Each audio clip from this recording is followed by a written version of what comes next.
Venkatesh advanced pain clinic, నొప్పి మాయం, surgery దూరం. For appointments 9155515563. నమస్కారం, వెల్కమ్ టు ఐ డ్రీమ్. ప్రస్తుతం మనతో పాటు ఉన్నారు ప్రముఖ జ్యోతిష్య వాస్తు పండితులు బ్రహ్మశ్రీ అన్నవరపు తిరుపతి మూర్తి అవధాని గారు. ఇప్పుడు వారితో మాట్లాడి మరిన్ని విషయాలు తెలుసుకుందాం. మనకున్న సందేహాలన్నింటినీ కూడా నివృత్తి చేసుకునే ప్రయత్నం చేద్దాం. నమస్కారం గురుగారు. ఓం శ్రీ మహాగణాధిపతయే నమః. గురుగారు, శని భగవానుడు అనగానే ప్రతి ఒక్కరు కూడా భయపడుతుంటారు. నిజంగా శని అనగానే చేసే వాళ్ళే భయపడతారండి ఆయన దగ్గర. ఎవరు లేరండి తప్పు చేసిన వాళ్ళు, ప్రతి ఒక్కరు భయపడతారంటే అదే చెప్తున్నాను. తప్పు చేసిన వాళ్ళు మాత్రమే ఆయన దగ్గర భయపడతారు. ఓకే, అంతే. తప్పు ఒప్పుకున్న వాళ్ళని ఆయన చాలా గమ్మత్తుగా పైకి తీసుకెళ్తాడు. ఒప్పుకున్న ఇప్పుడు శనిలో కొన్ని దశలు ఉంటాయి, ఇది ఇంతకాలం అని ఉంటాయి. ఆయన ఒప్పుకున్నంత మాత్రాన అవేమి తగ్గించే అవకాశం ఉండదు కదా గురువుగారు? ఆయన తగ్గించుకుంటాడండి. నువ్వు నిజం చెప్పాలి ఆయన దగ్గరికి వెళ్ళి, చేతులు జోడించి, తండ్రి నేను తప్పు చేశా, కారణాలు అనేకం కావచ్చు, నీకు తెలియంది కాదు, ఇకపై నేను తప్పు చేయకుండా ఉండడానికి ప్రయత్నం చేస్తా, నన్ను కాపాడు, రక్షించు అంటే ఆయన రక్షిస్తాడండి. అంత ఉదాత్త స్వభావం గలవాడు శని. ఓకే, అయితే ఇప్పుడు తెలిసి తెలియక ప్రతి ఒక్కరం ఏదో ఒక తప్పు చేస్తూనే ఉన్నాము. కొంతమంది నేను తప్పు చేశానని ఒప్పుకుంటారు, కొంతమంది ఒప్పుకోరు మీరు అన్నట్టుగా. అయితే ఈ తెలిసి తెలియక చేసిన తప్పుల నుంచి విముక్తి పొందాలి, ఆయన అనుగ్రహం కలగాలి అంటే ప్రత్యేకించి ఇప్పుడు ఈ మాసంలో ధనుర్మాసంలో వచ్చే శని త్రయోదశి రోజు ఎటువంటి విధానాన్ని ఆచరిస్తే బాగుంటుంది? సకల జనుల శ్రేయస్సును కోరి అడిగినటువంటి ప్రశ్న ఇది. చాలా బాగుందమ్మా. శని త్రయోదశి నుండి సంక్రాంతి వరకు 19 రోజులు, 20 రోజులు, ఈ 19 రోజుల పాటు ఒకే విధానాన్ని కనుక అనుసరించగలిగితే 19 సంవత్సరాల పాటు శని యొక్క అనుగ్రహం అయితే లభ్యమవుతుందమ్మా. అంటే వరుసగా 19 రోజులు చేయాల్సిన విధానమా? ఏం చేయాలండి? అయితే నవగ్రహాల ఆలయానికి, లేకపోతే ఇంట్లో చక్కగా ప్రతిరోజు పొద్దున్నే గ్రహాలయానికి వెళ్ళి శనిగ్రహం దగ్గర అంత నువ్వుల నూనె ఆయన మీద పోసి, అన్ని నువ్వులు వేసి, నల్లది జాకెట్ ముక్క కానీ రిబ్బన్ కానీ ఆయన కట్టి 19 జ్యోతులు ఆయన ముందు పెట్టి, చిమ్మిరి ఉండ నివేదన పెట్టి, ఆ హారతిగా ఇచ్చి 19 ప్రదక్షిణాలు చేసి వచ్చేసేయండి. ఏమి చేయద్దు ఇంకా. ఇలా ప్రతిరోజు ఒక అరగంట 40 నిమిషాలు ఊర్పు వహిస్తే అయిపోతుంది. ఏమండి, గుళ్ళోకి వెళ్ళి వస్తే అక్కడ 40 నిమిషాల్లో అయిపోతుంది, కానీ రావడానికి ఒక సమయం పడుతుంది కదంటే, మీ ఇంట్లో అయితే ఆంజనేయ స్వామి విగ్రహం అలా పెట్టుకోవచ్చా అండి? అయ్యో, లేదంటే ఈశ్వరుడు శివలింగం ఆంజనేయ స్వామి పక్కన పెట్టుకోండి, లేదా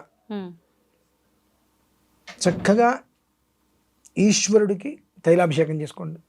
అంత నూనె పూసి శుభ్రంగా కడిగేసేసి ఆయన పెట్టి, నువ్వులు బియ్యం, తెల్ల బియ్యం, ధవలాక్షతలు ఉంటారు, అన్ని బియ్యం తడిపి నువ్వులు కలిపి, నల్ల నువ్వులు ఆయన మీద వేసి నమస్కారం చేసుకొని, శివుడి పైన నమస్కారం చేసుకొని, మళ్ళీ యాస్టీస్గా ఆయనకు ఒక వస్త్రం చుట్టేసేసి,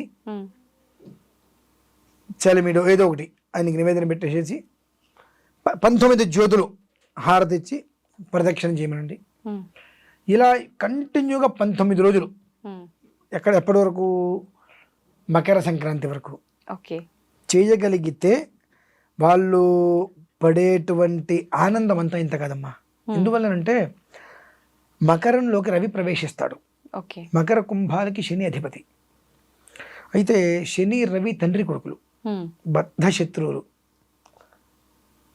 రవి అంటే తండ్రి అంటే కొడుక్కి చాలా ప్రాణం, కానీ కొడుకు నల్లగా ఉంటాడు అనే ఒక ఉద్దేశంతో శని రవి పక్కన పెడుతూ ఉంటాడు.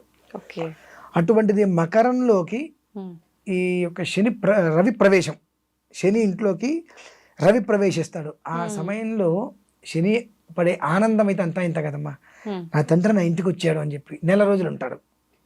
ఆనందం అయితే అంతా ఇంత కాదు. ఈ లోపు ఎవరైతే శనేశ్వర స్వామిని ప్రసన్నత చేసుకున్నారో వారికైతే కనుక ఒక 19 సంవత్సరాలు ఏలినాడు శని లేదు, అర్ధాష్టమ శని లేదు, అష్టమ శని లేదు, అన్నిటి నుంచి ఆయన బట్టి పడేస్తాడమ్మా. ఒకవేళ వ్యక్తిగతంగా వాళ్ళు ఏదో వ్యక్తిగతంగానే కూడా ఆ ఇబ్బంది మాత్రం మనకు కలగనీయడా? పొరపాటు కూడా కలగనీయడు. అంటే అది ఒక యోగం. అది మనం చేసేటువంటిది పుణ్యం, దాని యొక్క ఫలితం పుచ్చుకుంటాం చూసారండి. ఇలాంటి పుణ్యాల వల్లనే అటువంటి ఫలితాలు మనం పుచ్చుకోగలుగుతాం. అయితే మనం కొన్ని వింటూ ఉంటాం, కొన్ని గ్రహ కలయికల వలన ఇప్పుడు మనకేదో చాలా ఇబ్బందులు వస్తున్నాయి, దేశం నాశనం అవుతుంది, అది మనం వింటూనే ఉంటాం. ఎప్పుడూ కూడా ఖగోళానికి సంబంధించినటువంటి విషయాన్ని ఖగోళానికి చూడాలి. మానవ జీవితానికి సంబంధించిన విషయంలో కొన్ని మనం ముడిపెట్టవద్దు. ఈ ఒక్క శని త్రయోదశి నుంచి ఆ రాశి ఈ రాశి అని లేదండి, ఎవరైనప్పటికీ కూడా హాయిగా ఆ ఒక్క విధానాన్ని అనుసరించగలిగితే ప్రతి మనిషి జీవితము ఉద్ధరింపబడుతుంది. ఈ విధానాన్ని అంతా ఏ టైంలో ఆచరించాలి గురువు గారు? సాధ్యమైనంత వరకు ఉదయం 7 లోపు అయిపోయేటట్టు చేసుకుంటే మంచిది. ఇంట్లో అయినా చేసుకోవచ్చు, నష్టమేం లేదండి. 2 వాడిన ప్రమిదలు వాడవచ్చా అని డౌట్, శుభ్రంగా వాడచ్చండి. వాడిన శుభ్రంగా రాత్రికి మళ్ళీ కడిగేసుకొని పొద్దున్నే మళ్ళీ వాటిని 19 ప్రమిదలు ఎంతసేపు కడుగుతాం, శుభ్రంగా వాటిని కడిగేసుకొని మళ్ళీ వాడవచ్చు. కొన్ని ప్రక్రియలలో మాత్రమే మారు పనికిరాదు, అంటే తిరిగి వాడింది వాడరాదు. అంటే ఆ మట్టి పాత్ర అయినప్పటికీ కూడా కొన్ని ప్రక్రియలో ఆ సమయాల్లో మాత్రమే మళ్ళీ వాడటానికి పనికిరావు. అవి ఎటువంటివి? మనిషి వెళ్ళిపోయినప్పుడు చేసే ప్రక్రియలో మాత్రమే మళ్ళీ ఆ మట్టి పాత్రలు వాడడానికి పనికిరావు. శుభ్రంగా వీటికి వాడచ్చు, ఎలాంటి దోషము లేదు. సూచకమైన పనులు కానప్పుడు మాత్రమే అలా దైవ సంబంధించిన వాటిలో శుభ్రంగా చేసుకోవచ్చు, ఎలాంటి దోషము లేదు. కాబట్టి ఈ విధానాన్ని కనుక ఆచరించగలిగితే,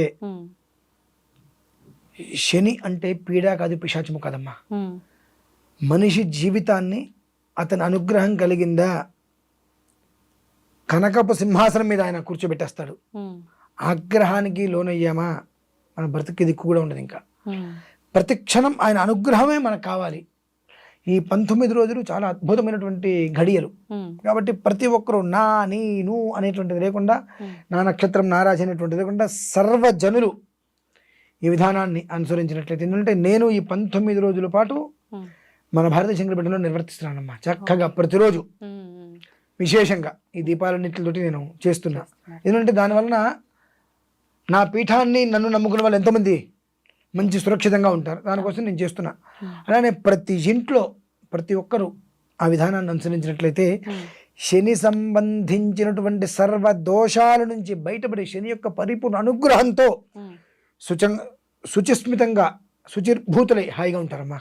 ఇప్పుడు శని భగవానుడు అనగానే గుర్తొచ్చేది నలుపు రంగు. అంటే ఆయన ఉండడం నలుపు వర్ణం కాబట్టా, లేదంటే ఆయనకు ప్రీతికరమైన రంగు కూడా నలుపైనా ఇప్పుడు ఆయనను ఆరాధించాలి అని అంటే మనం నలుపు రంగు ధరించాలా? మనం ధరించినంత మాత్రాన శని వస్తుంది మనకు అనుకోవడం కరెక్టేనా గురువు? అవేం లేవమ్మా.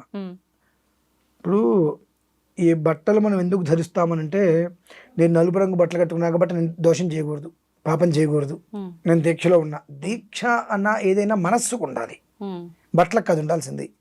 బట్టలకు ఉంటే బట్టలు ఉన్నంతసేపే దీక్ష. మనస్సుతో నువ్వు చేస్తున్నావు, బట్ట కట్టుకొని చేస్తున్నావా? మనస్సులో లేని దీక్ష బట్టలకి దానికి, కాబట్టి ఇదే కట్టుకోవాలి కదమ్మా. శుచిస్మితంగా ఉతికి ఆరేసిన వస్త్రాలు కట్టుకోవాలి. అది ఏ వస్త్రమైనా నువ్వు కట్టుకో, ఉతికి ఆరేసిన వస్త్రాలు కట్టుకోవాలి. కాకపోతే పూజకి మాత్రం సాధ్యమైనంత వరకు సర్వకాల సర్వావస్థలు యందు కూడా శ్వేత వస్త్రం చాలా విశేషం. ఎందువల్లనంటే శ్వేత వస్త్రము అంటే తెలుపు అనేటువంటిది శాంతికి చిహ్నం. కాబట్టి తెలుపు వస్త్రం అనేటువంటిది కట్టుకొని ఏ ఆరాధనైనా చేయడం శ్రేయస్కరం. తర్వాత స్నానాలు చేయాలి, అబద్ధమైన మాటలు ఏమక్కర్లేదమ్మా. ఈ 19 రోజులు ఆచరిస్తే 19 ఏళ్ల జీవితం వాళ్ళకి సుక్షేమంగా ఇస్తాడు, ఆయన అనుగ్రహిస్తేస్తాడమ్మా. ధన్యవాదాలు గురుగారు. పరమేశ్వర.